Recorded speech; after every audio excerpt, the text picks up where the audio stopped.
Welcome to Miss Pam Reads. Today we are reading By the Light of the Moon by Sheridan Cain, illustrated by Gaby, Hansen. By the Light of the Moon.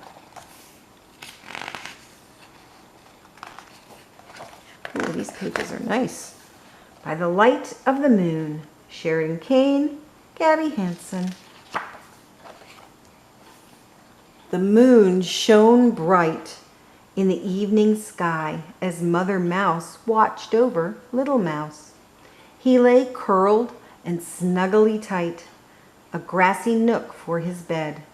High above, a starry blanket twinkled silver. "Sleep tight, Little Mouse," she whispered. But just then, Mole tumbled through the grass. "Mother Mouse," he said, "you can't leave your baby there. The farmer is coming to plow the field. That bed is not safe." "Oh dear," said Mother Mouse, hugging Little Mouse close. "Where can my little mouse sleep?" "His bed should be underground," said Mole. That's where Little Mouse could sleep. So Mother Mouse scritched and scratched the soft earth.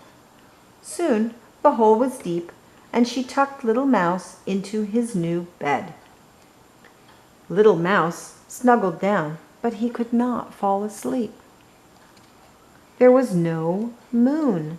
"Mommy," he cried, "it's so dark. I can't sleep."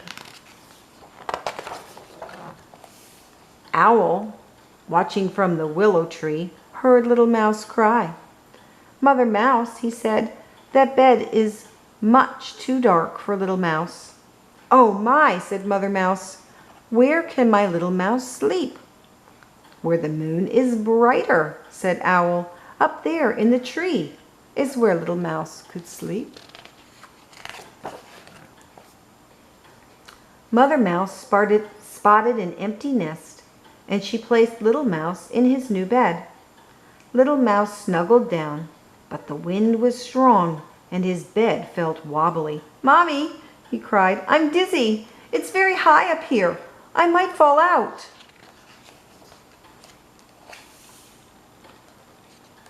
Little Mouse's cry woke Duck.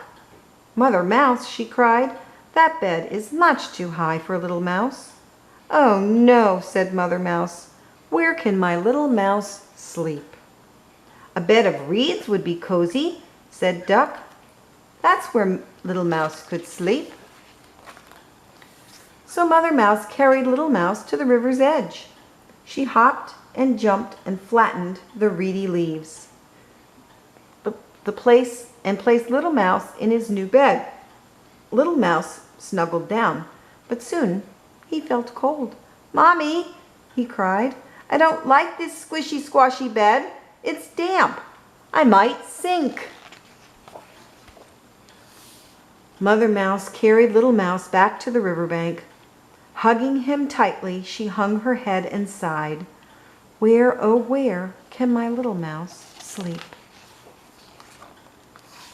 She looked into Little Mouse's eyes. They sparkled in the soft light of the moon. Mother Mouse looked up at the moon, and the moon winked back at her. Mother Mouse smiled. She thought back to when she was small. She remembered her mother's bright eyes watching over her. She remembered her blanket of silver stars, and she remembered the soft light of the moon shining above her. Mother Mouse looked toward the field that had been her home since she was tiny. Her eyes sparkled. The farmer had plowed, but in the shelter of the big tree, her home stood safe. Mother Mouse carried Little Mouse back to his old bed. She gently tucked him in, and Little Mouse snuggled tight. "Mommy," he said, yawning, "this is my bed, and it's just right."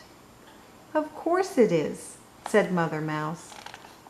Sleep tight, little mouse. The end. Thank you for joining me for Miss Pam Reads.